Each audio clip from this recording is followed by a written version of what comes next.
तो अभी तक हमने ये देखा कि कौन सी श्रेणी या समांतर श्रेणी हो सकती है और कौन सी समांतर श्रेणी नहीं हो सकती है। तो अब हम यहाँ पर इसके बाद में जो डिस्कशन करेंगे पूरी समांतर श्रेणियों पर ही डिस्कशन करेंगे, और जो भी क्वेश्चन जनरली क्वेश्चन मिलेंगे वो हमेशा समांतर श्रेणी से रिलेटेड ही हमें आगे चल के क्वेश्चन मिलने वाले हैं। तो समांतर श्रेणी का यनवा पद क्या होता है, हम यहाँ पर ये देखते हैं। समांतर श्रेणी या एपी का यनवा पद, ये बड़ा इंपॉर्टेंट है और इसकी एप्लीकेशन बहुत ज़्यादा है और इसकी हमें आवश्यकता होती है। एक एग्जांपल लेते हैं। मान लिया जाए एक राधा नाम की कोई लेडी है और उसने क्या किया, एक गुल्लक बनाया। इस प्रकार से एक गुल्लक बनाया और गुल्लक में क्या कर रही है, वो पहले सप्ताह 100 रुपये जमा कर रही है। उसके बाद प्रत्येक सप्ताह में उसके अगले सप्ताह में 2 रुपये प्लस कर देती है वो। जैसे पहले सप्ताह में उसने 100 रुपये जमा किए, जनवरी के पहले सप्ताह में, जनवरी के दूसरे सप्ताह में उसने क्या किया, 2 रुपये प्लस मतलब 102 रुपये जमा किए। तीसरे सप्ताह में क्या किया, 102 तो किए ही किए, उसमें और 2 रुपये प्लस कर दिए तो 104 रुपये जमा किए। उसके अगले सप्ताह में 106 रुपये, फिर 108, फिर 110, फिर 112। इस प्रकार से उसने क्या किया, प्रति सप्ताह 2-2 रुपये प्लस करते हुए उस गुल्लक में पैसे जमा किए। अगर हमें ये पता करना है कि वो लेडी 2 साल बाद या 108वें सप्ताह में वो इसमें कितना पैसा जमा करेगी, तो कैलकुलेशन करना पड़ेगा, मेहनत करना पड़ेगा। 2 को अगर प्लस करते जाएंगे तो मुश्किल हो जाएगी, और या तो हम इसमें 2 का गुना 108 में करेंगे और इसमें प्लस करेंगे तो भी मेहनत हमें करना पड़ेगा। तो हम यहाँ पर ये बता सकते हैं कि उसको 108वें सप्ताह में या 216वें सप्ताह में 4 साल बाद भी उसको गुल्लक में कितने पैसे जमा करना होगा। तो इसका कैलकुलेशन करने के लिए हमें यनवा पद की आवश्यकता होती है। तो मतलब ऐसा नहीं कि राधा उस गुल्लक में कितना पैसा जमा करेंगे उसी का कैलकुलेशन। इससे रिलेटेड कई सारे क्वेश्चन बनते हैं, हम जब एक्सरसाइज करेंगे वहाँ पर भी हमें मिलेंगे, और पिछली एक्सरसाइज में भी हमने इस टाइप के कुछ क्वेश्चन पढ़े हैं। तो अगली एक्सरसाइज में हमें यनवा पद से रिलेटेड क्वेश्चन सॉल्व करना है। अगर हमें यहाँ पर बोलना है कि 108वें सप्ताह में कितने जमा किए, या बोलना है कि 25वें सप्ताह में कितने जमा किए, तो इसके मान हम बड़े आसानी से ज्ञात कर सकते हैं। और कैसे ज्ञात कर सकते हैं ये देखते हैं हम।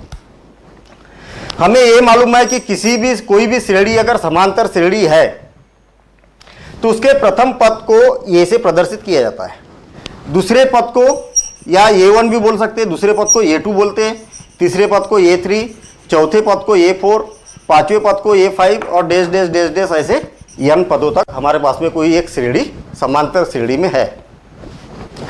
पहले पद को बोला जाता है ये। दूसरा पद कैसे मिलता है, ए में डी को प्लस किया जाता है। जो भी सार्वांतर होता है उसको क्या किया जाता है, प्लस किया जाता है। इसमें जो भी पिछला पद रहेगा उसमें और एक डी को प्लस किया जाएगा, तो a plus 2d, a plus 3d, a plus 4d और dash dash dash dash continue. और यहाँ पर क्या आने वाला है इसके बारे में हम अभी यहाँ पर डिस्कशन करते हैं। देखना पहले पद में कितने डी आए, कोई डी नहीं आया। एक एक करके बात करते हैं। यहाँ पहले पद में ये है, दूसरे में भी ये है, तीसरे में भी ये है, चौथे में भी ये है, पांचवें में भी ये है।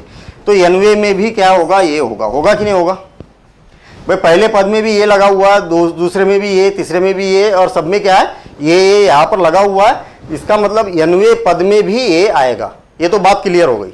अब पहले पद में कितने डी है, एक भी डी नहीं है। दूसरे पद में कितने डी है, 1 डी है।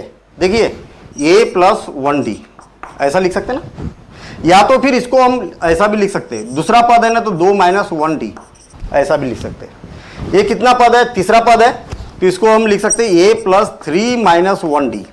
बड़ा मजेदार कॉन्सेप्ट बनने वाला है यहाँ पर, देखना भी। तीसरा पद 2d, एक कम डी, जो भी पद रहेगा उसमें से एक कम डी। चौथा पद 3d, तो a प्लस 4 माइनस 1d। यहाँ पांचवा पद है तो 4d, a plus 5 minus 1d और dash dash dash dash continue. कौन सा पद, यनवा पद। कितने डी, एक कम डी। वह पांचवा पद तो 4d, यनवा पद तो एक कम डी, तो ये क्या हो जाएगा n माइनस 1d। ऐसा इस प्रकार से हम इसको बोल सकते हैं। तो ये कौन सा हो गया, यनवा पद हो गया। तो यनवा पद का जो ये मैंने यहाँ पर लिखा है यही इसका यनवे पद का फार्मूला बन जाएगा। A N is equal to A plus N minus one और ए डी। बस इस फार्मूले के बेस पर हमें अगली एक्सरसाइज के सारे क्वेश्चन करना है। इसके अलावा कोई भी हमें फार्मूला अगली एक्सरसाइज में अप्लाई नहीं करना है।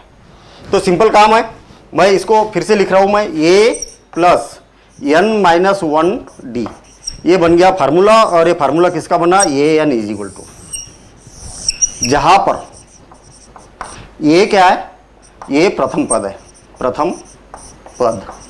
एन क्या है, पदों की संख्या है, पदों की संख्या।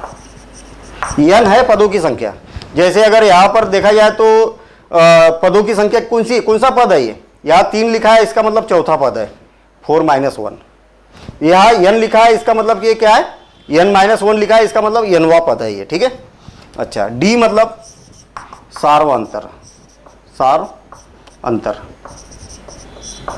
सार्वंतर मतलब दूसरे पद में से पहला पद माइनस किया, इसमें से इसको माइनस किया, इसमें से इसको माइनस किया, सबका अंतर समान।